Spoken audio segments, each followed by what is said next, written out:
Kia ora koutou and welcome to this presentation, which is an introduction to disability supports for under 65s through the Needs Assessment and Services Coordination, otherwise known as NASC. This presentation has been pre-recorded and is being live streamed, so please use the chat facilities or comments to ask any questions, and we'll endeavour to answer those questions in real time. My name's Steve Hunter, Community Mentor for NorthAble. This presentation is a shortened version of Hui I've hosted throughout Northland as part of a national pilot project which is aimed to improve the way that people with disabilities in whānau connect with and navigate the NASC system. The aims for this video are to help build understanding and confidence around NASC supports and funding, so please do complete any feedback requests that you may get following this presentation, as it will help us to measure how successful this has been. Some of the feedback I've had from our community is that many people find the process of accessing supports can be challenging. So I've written this presentation in a way that hopefully explains supports via NASC in a straightforward and jargon-free way.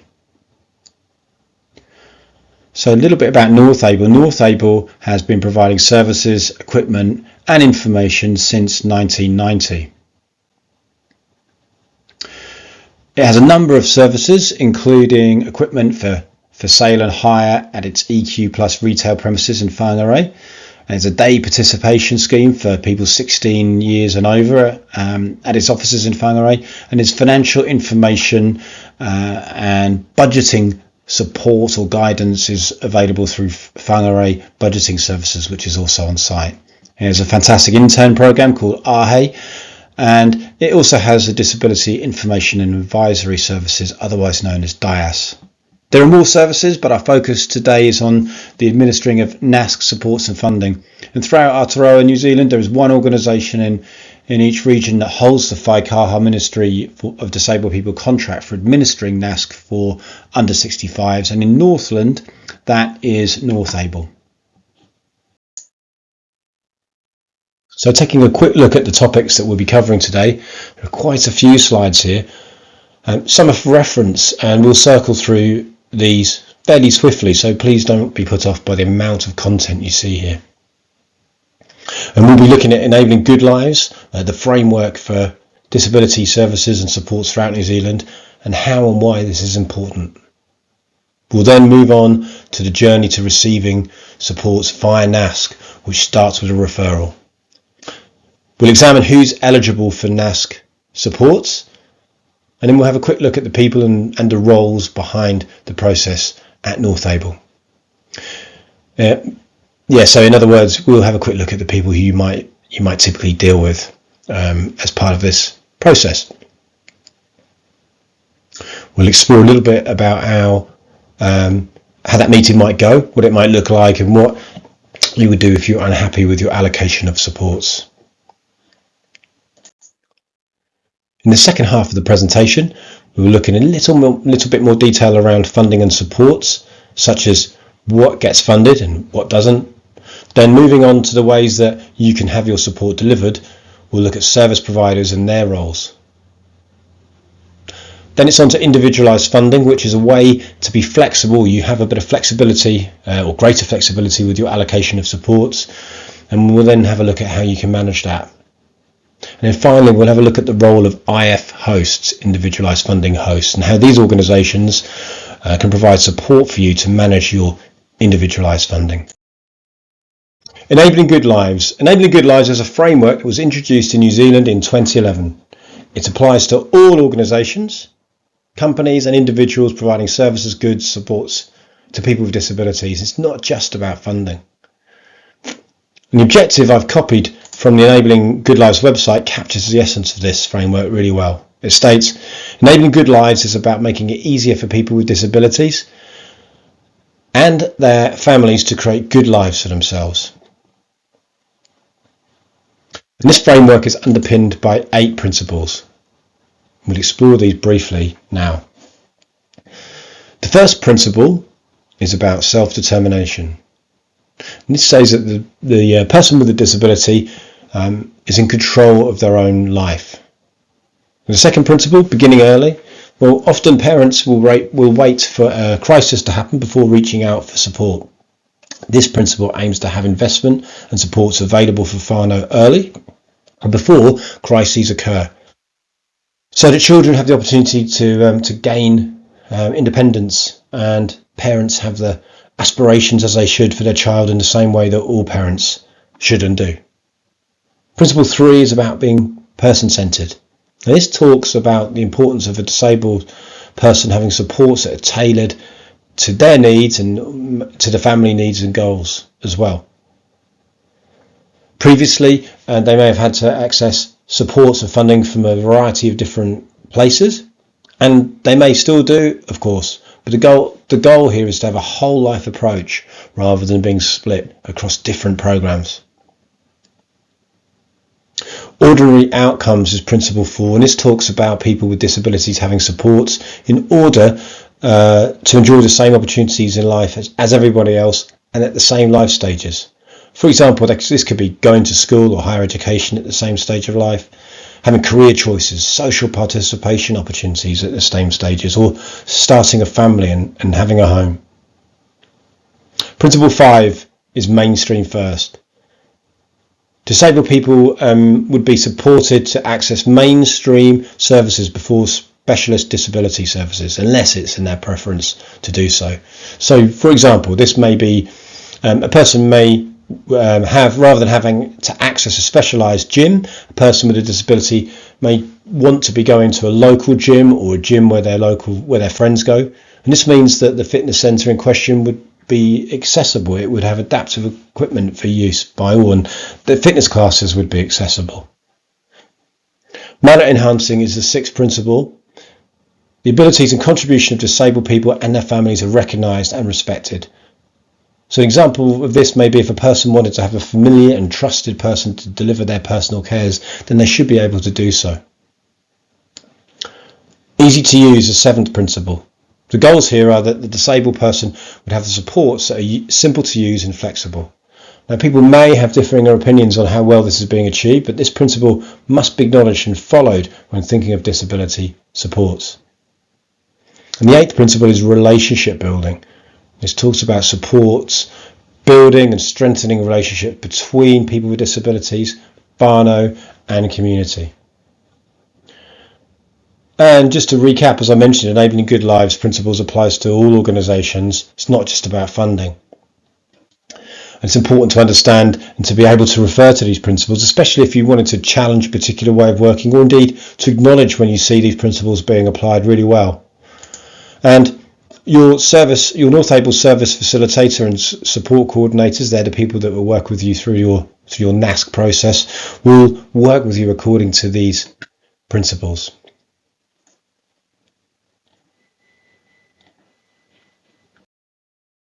So moving on to the beginning of our journey into getting support via NASC. This journey starts with a referral. Referrals can come from medical professionals such as GPs, paediatricians, psychologists, the Child Health Centre, social workers may also refer you. And you can also self-refer, and referral forms are available from download from the NorthAble website. However, it's worth bearing in mind that in most cases, when you're self-referring, a diagnosis will be required as evidence or to support your self-referral. Your referral is then triaged to check to see whether you meet the eligibility criteria from Whaikaha, and this usually takes between 1 and 2 weeks, so it's a fairly quick turnaround. And if you meet the criteria, you'll then be contacted by the NorthAble service facilitation team to arrange what's called an outcome meeting. So what are the criteria of being eligible for NASC funding? There are 2 criteria through Whaikaha, the Ministry of Disabled People. The first is that you would be aged under 65. If you're already receiving your supports and funding through NorthAble, however, and you turn 65 whilst you're receiving those supports, then you would stay with NorthAble. If you're 65 or over and applying for NASC funding or supports for the first time, then this would be administered by Te Whātau Ora, not through NorthAble. The second criterion is that you would have been identified as having a physical, a sensory or intellectual disability, or a combination of those. And that needs to likely to be continuing for a minimum of 6 months, and as a result there would be reduction of independent functioning so that ongoing support may be required. And people with a personal health or medical diagnosis, mental health or ACC do not meet the eligibility criteria for the NASC contract, so that wouldn't be administered through NorthAble. So I've put this picture in to show some of the people behind the process, because I feel it's important to show human faces, not behind the process, not just the process, although that's obviously really important.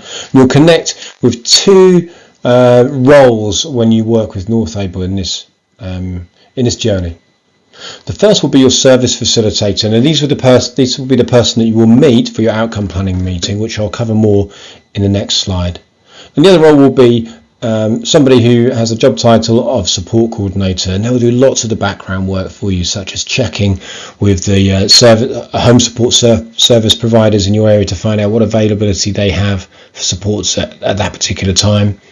And they also work with you on an annual basis to review your situation and to take note of any changes of circumstances that may have come about. So the team comes from a range of backgrounds. Some have been in the team for a long while, others are newer, but they often bring lots of different experience coming from the not-for-profit sector, from the private sector, from health backgrounds, from working in residential homes. There's quite a mixture of experience, and then they'll always endeavour to meet your cultural needs or other specific requirements that you may have. And as I mentioned before, they align with the Enabling Good Lives principle.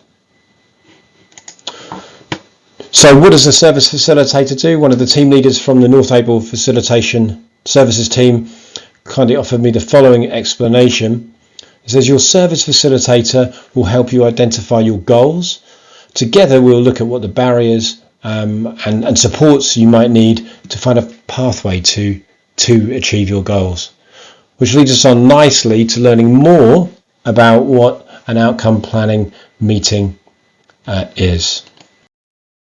So once you've been through the process of having your NASC eligibility assessed, you'll attend a meeting with a service facilitator from NorthAble. And this meeting is called an outcome planning meeting.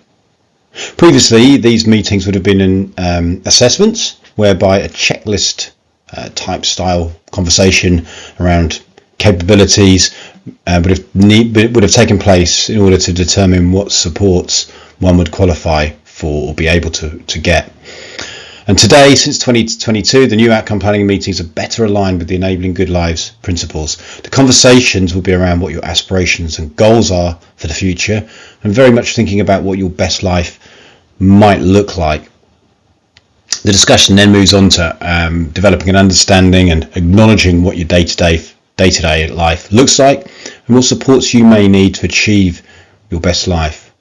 Finally, it's important to know that the outcome plan is created by you, for you, but with your service facilitator. And some people prefer to consider their outcome plan before the meeting, and you can request a copy of the outcome plan template if you would like to, but many people simply prefer to have a conversation on the day with their NorthAble service facilitator. But if you find that you think of something that you needed to mention after that meeting, please do contact NorthAble, who will be able to update your plan accordingly. I've taken a screenshot of the outcome planning template. These questions are for prompting, so please don't feel as if you must have to answer these questions, all of them. But by showing these, I hope you have a better feel for how these meetings have moved towards an Enabling Good Lives approach. And as you can see from some of the questions here, the form provides prompts to help discover goals and aspirations, to understand the challenges in achieving those goals and any supports that may be required. So a little bit more about your outcome planning meeting. You can meet at your home You can meet at the NorthAble offices where there are private spaces. Or some people do meet at a different venue. Some people choose to meet at a cafe or library, but important that you have the privacy as well. And you may have other people present. That can be whānau, friends, or somebody else you trust. And following your meeting, your service facilitator will come back to you via the method of your choosing, usually by phone or email, and they will discuss with you your allocation, available service providers, and the next steps. And you'll have an annual review with your support coordinator at NorthAble, but you do not have to wait a year for that. You can have your allocation, your outcome plan reviewed at any time. And if your circumstances change, it would be important that you contact NorthAble to advise. And also important to say whether you move or change your contact details change in any way. So when you receive your support allocation, you will also receive a cover letter with that tells you what to do if you're unhappy with that allocation.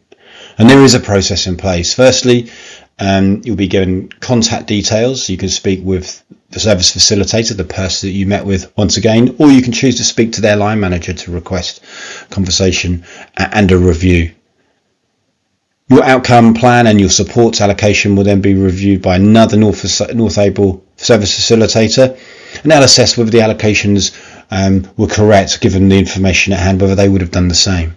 The results of this review will then be given to you, and if you're unhappy, this will then be passed to the department manager for a second review. And if you're unhappy at this stage, there is another stage where this could be reviewed by an external NASC organisation. And I mentioned earlier on in this presentation that in each area of New Zealand, which region of New Zealand, there's one organisation that holds the Whaikaha contracts for administering NASC supports and funding. And this would go to one of those external teams, and they would review it. And then you would get the results of that back. So that concludes the first half of this presentation, looking at the NASC journey from referral of allocation to supports. And as I said, if you have any questions, I'd invite you, if you haven't been doing so already, just to kind of put those into the comments or a chat facility on a live stream. And you can also email community@northable.org.nz. And in the second part of this presentation, we'll start to look in a little bit more detail around what gets funded, what doesn't, the ways of your supports being delivered, and we'll explore a little bit about managing individualised funding and what that looks like. So just starting, what NASC funds. So it funds things under the following headings: personal cares, household management, supported independent living, residential support, behavioural support, carer support, and respite. Here's a quick look at the supports available via NASC in a little bit more detail. But before we jump into this, I'd just like to recommend you check out the purchasing guidelines on the Whaikaha Ministry of Disabled website. It'll give you much more information. Starting with personal cares. Personal cares includes things for support such as washing, bathing, getting up and getting ready for bed, bathroom supports, grooming, including shaving, and so on.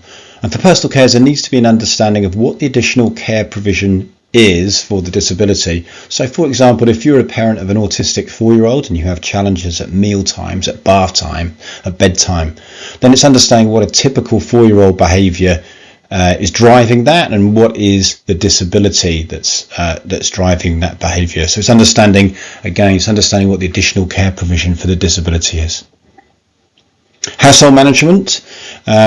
That's for household jobs such as washing and cleaning, preparing meals, tidying, cleaning. It's worth pointing out that cleaning in this context means just for the basics. It won't be for a deep clean and won't include sort of cleaning your windows outside. And it's also important to mention that household management is the only NASC support that is income tested. So you must hold a community services card to have household management allocated. Supported independent living also supports adults who are to live in the community and to help them to stay on track with life admin, so things like making appointments, budgeting, dealing with the bank, dealing with organisations such as Work and Income, but it's also around helping to socialise, helping with well-being and ensuring that the person with disability has the opportunity to have a rich social life.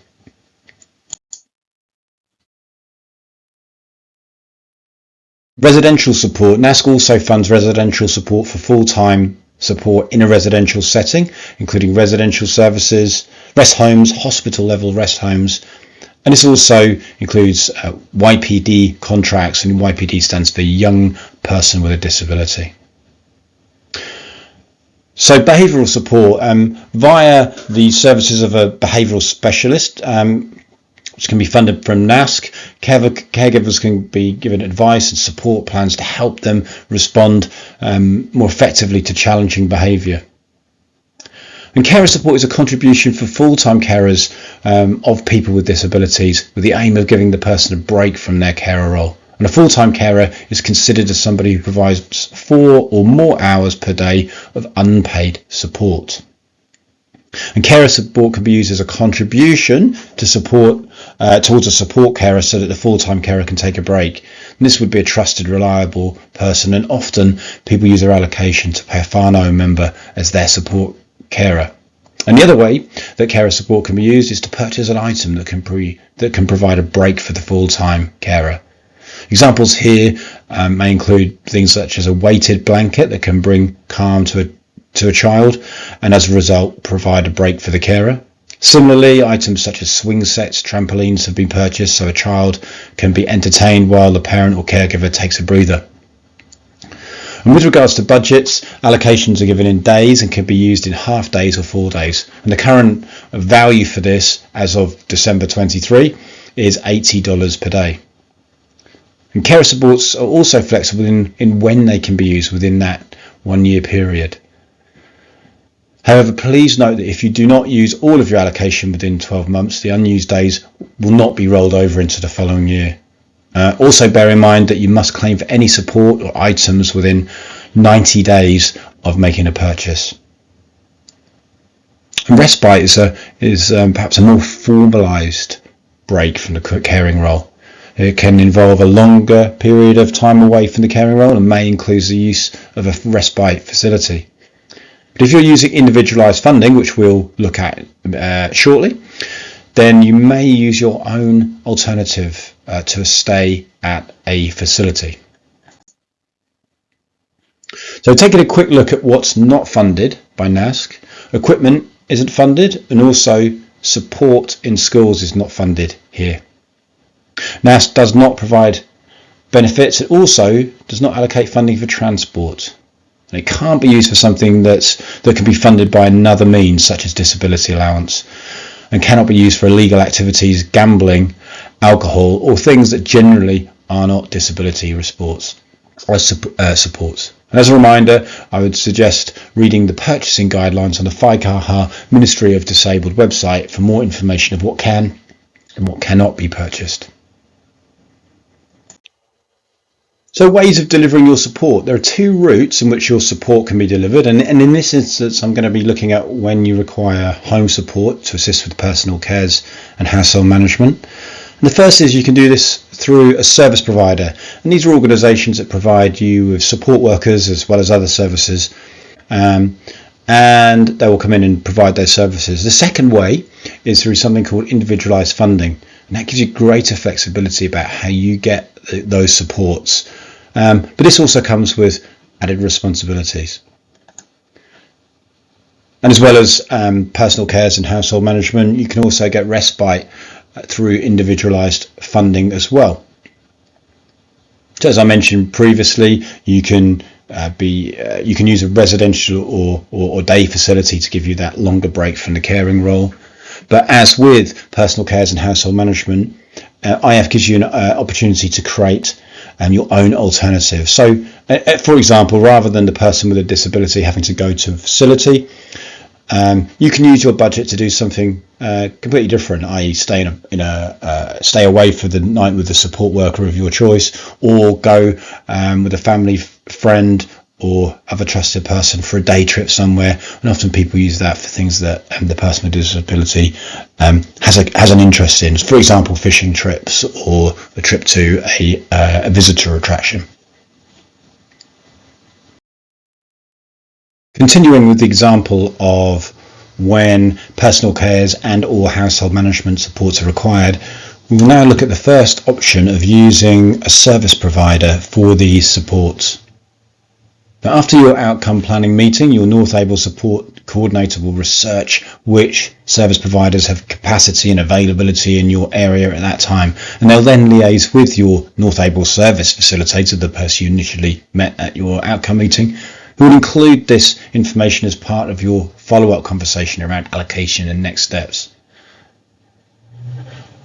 You'll then need to contact the service providers to provide you with your support worker for your home.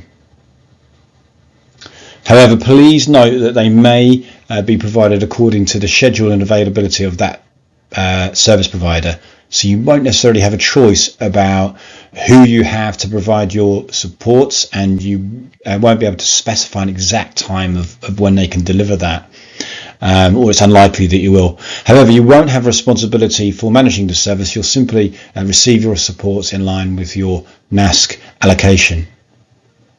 And where there's availability, you can choose which service provider that you go with. Some are locally based and others are national organisation, and each would possibly have pros and cons depending on your own individual circumstances. So, for example, you may wish to visit the offices or have somebody local, but a national provider might be more appropriate for you if you spend lots of time outside of Northland and you want supports outside the region. But this is something you can discuss with your NorthAble service facilitator, and they will look at those options that are based on availability at any given time. Individualised funding, or IF, as it's often referred to, is another way that personal cares and household management support can be delivered. As I mentioned previously, it's also used for respite. So what is individualised funding? Well, individualised funding gives you greater control of your funding allocation, enabling you to get the support that you need in the way that you want, from who you want and when you want it, just so long as you're operating within the purchasing guidelines set out by Whaikaha Ministry of Disabled People. When using this for respite, you can make purchases for items in the same way as you would for carer support, and indeed the purchasing rules for IF are the same, or is the same as for the carer support that we discussed earlier. As I touched on, IF respite can also be used to create an alternative to a stay at a respite facility. So on the previous slide, we looked at the role of service providers in providing support at home for things like personal cares and household management. And so in many cases, as we looked at, having a set schedule or having outside support workers providing personal cares is not always desirable or mana enhancing. Often the favoured approach is to have a whānau member, another trusted person, or simply being able to choose the person yourself to provide your support. IF makes it possible for the person with a disability or a nominated person to employ somebody of their choosing to provide that care.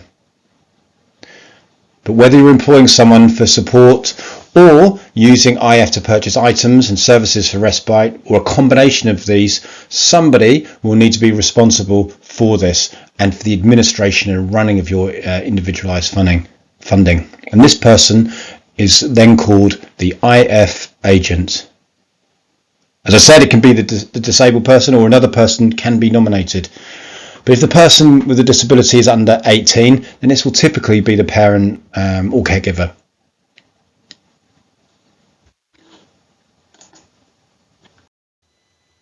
So a little more about how you manage IF. And once again, for this slide, I'm using an example of when you might use IF to employ somebody for personal cares and household management. But as we've seen, it can also be used for respite and for purchasing items for respite as well. IF gives you flexibility over who you employ, and that could be a whānau member, a friend, another trusted person, or you could recruit somebody new to you. And you have control over the rota, so the schedule can work around you just as long as it works for the support worker, of course. However, there are additional responsibilities and accountabilities. So whether you employ someone or not, you will still be responsible for the administration, budgeting and paperwork associated with IF. And if you employ someone, you will legally become an employer. So you will be accountable for recruitment, contracts, health and safety, HR issues, getting cover for annual leave and sickness, etc. So you will need to be sure that you want and are able to manage this work. However, there is support available, as we will see on the following slide. So IF hosts. What are IF hosts? Well, an IF hosts are the organisations that administer payments on behalf of Whaikaha Ministry of Disabled People. So when you need to claim for a purchase or for the hours paid to your support worker that you've employed, you would do this through an IF host, and they would pay you, and then they would in turn claim the money back from Whaikaha. They don't sit on a pile of cash themselves. Important to mention that. As a reminder, IF is for personal cares, household management and respite, and you must operate accordingly within Whaikaha Ministry of Disabled People purchasing guidelines, and your IF host can help you to work within these parameters. IF hosts will help you to understand individualised funding, and most of these will provide you with a coach to help you get on board at the start, as they will be administration and learning of the systems involved, particularly, as I said, when starting out. As we've discussed, there are tasks and responsibilities associated with employing someone. The IF hosts can help there too. They will have templates for you to work from on things such as employment contracts, health and safety, and so on. And most IF hosts will offer additional services to support you for a fee, such as managing your payroll for you. And there are 10 IF hosts nationwide, although not all operate in Northland. You can contact NorthAble to find out more, and you can choose which IF host to use and change your IF host if you think a different organisation better suits your requirements. In summary then, IF hosts administer payments. They help you to stay within purchasing guidelines, help you to better understand IF, and can provide additional support to help you in employing a support worker. Albeit, it's important to remember that you will ultimately be accountable for fulfilling your obligations as an employer. So a quick recap of the timeline of the journey to receiving support through the NASC process. And this starts with a referral, typically from a medical professional or social worker, and that gets triaged to see whether you meet those two criteria that we covered earlier on. If so, you have a meeting with a NorthAble service facilitator, and that's your outcome meeting. Following your outcome plan, if any supports are required, they will show you, discuss with your service allocation and available providers for any supports that are required with things such as personal cares or household management. You do have a chance to change your outcome plan and challenge your allocation if you're unhappy with it. And you have an annual review with an NorthAble support coordinator, but as a reminder, you do not have to wait a year if your circumstances change. Please do contact them, and every 3 years you will have a new outcome plan with your service facilitator. So where to get some additional support? Please call NorthAble Facilitation Services team if your query is about receiving supports or funding. If your query is about how to spend your allocation, please refer to the Whaikaha website, and again look at the purchasing guidelines there. And if there's an issue for whatever reason with your support, please contact your service provider. Finally, if you have any additional questions following this video, you can email NorthAble at community@northable.org.nz, or you can call NorthAble on 09430 0988. And just remains for me to say thanks very much for watching, and if you've left comments, thank you very much for taking part. Do appreciate your time. Ngā mihi nui.